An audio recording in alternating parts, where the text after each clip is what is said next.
Hey, what's going on, guys? It's Teak, and Season 3, Episode 3 of The Walking Dead just aired tonight. Now, if you guys have not seen any of the previous episodes, don't watch this because I will be giving some things away, some spoilers. Now, before I get started talking, I want to ask you guys a quick question. I want to see what you guys think. Who is the most badass person in The Walking Dead? Now, my top three, in no particular order, would be Rick, Michonne, and Daryl. Maybe Merle right under them. So, let me know what you guys think is the most badass character in The Walking Dead. Now, I figured that this episode would be all about Andrea and Michonne. I was kind of hoping it would be that way because we haven't seen anything of them, and if they want to keep us they want to keep us caring about their characters, they should probably make an episode dedicated to just them. So they did that.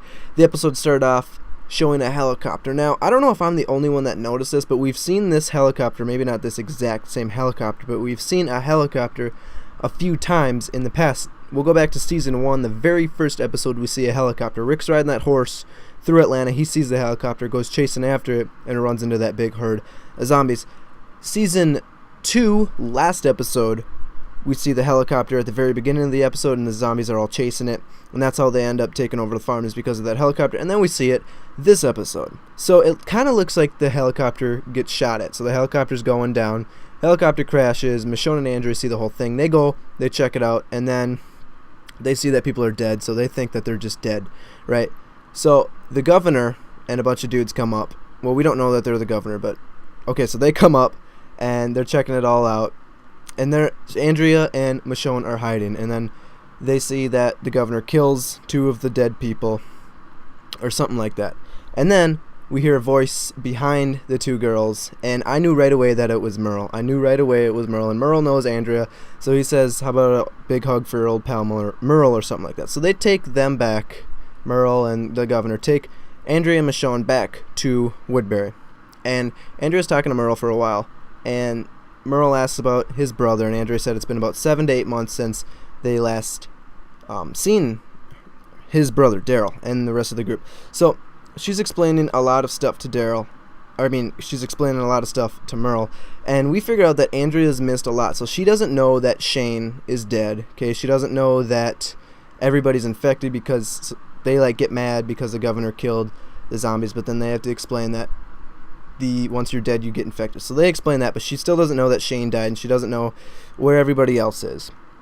So then we go out to the streets, and we see Merle killing a couple walkers. And my first thought when I saw that is that town is going to get overrun sometime. It kind of has to, because they have to keep the season, entertaining. So they're going to have to overrun that town, and a lot of people are going to die. We find out that there's 73 people in Woodbury. A lot of them are going to die.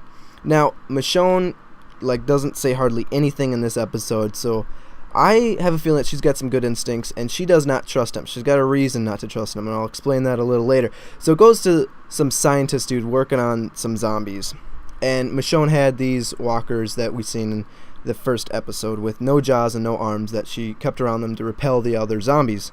And this guy realizes that would work. The governor kind of gets a good idea. You can kind of tell that he's probably going to use that, maybe just put a bunch of zombies tied up outside of their little town. I think that would probably work. That'd be the best thing, instead of having people just standing out there shooting zombies. And then we see, because they took a pilot, one pilot survived in the helicopter. I forgot to mention that. They brought him back. Governor's talking to him. The pilot says that there is some other army dudes waiting on the highway. So the governor goes out there, is talking to those guys, and then he ends up shooting them. And then the governor's gang shoots all the army dudes, and I wanted to expect that. I kind of knew that was going to happen, but I thought that was too crazy to happen, but it fucking happened. Governor's crazy. And then my first thought after that was, what's going to happen when the governor finds Rick? Is the governor going to shoot Rick, or is Rick going to shoot the governor? Because, Rick can't trust anyone, and it looks like the governor wants to shoot everybody. So I think that's going to be pretty crazy. I think a lot of people are going to die when Rick's gang meets the governor's gang. So, and I also think that when Merle meets up with T-Dog, I think that's how T-Dog's going to die. I think Merle's going to kill T-Dog, because we remember T-Dog's the one that dropped the key on top of the rooftop. So at the end of the episode, the governor goes into some room, sits down, and he's staring at a wall with a bunch of heads. Just a bunch of heads on the wall. I don't know why. That kind of confused me. I don't know why there was a bunch of heads in cases. And then we see that there was the pilot's head, so the governor ended up killing the pilot. So The next episode, my predictions, and this is kind of off the trailer for the next episode, my predictions. So, the prisoners that were back with Rick's gang that they left, the 2 prisoners, they end up breaking the gate for somehow, letting the zombies in. So they get overrun, and everyone's trying to shoot the zombies. I'm guessing probably one or more of the prisoners is going to die. Rick might end up killing the other one. Merle's going to try to find the other group because I think the governor's going to want to kill them. Because I think the governor has a feeling that there's more people out there. He's probably seen like a mess, some dead zombies. He probably knows that there's someone else out there. So he wants to figure out where they are. So Andrea's going to tell Merle where they were before. He's going to go to that farm, somehow figure out that they're at the prison, and then that's how the governor's going to find them. And then that's when shit's going to go down. Now at the prison, I think someone's going to die this episode. Someone kind of needs to die. Not saying that in a mean way, but I think it's probably going to be Beth. She's just kind of the lowest character. Beth, maybe Carol, because for some reason I've just been waiting for Carol to die. She just has not died yet, and I don't know, she just doesn't fit very well. She just kind of needs to die. Oh well. So, guys, hope you guys enjoyed that. If you guys are interested in The Walking Dead, please subscribe for more Walking Dead. Every Sunday I will be making a Walking Dead review after the episode. Please like, favorite, share this, follow me on Twitter, and I'll see you guys later.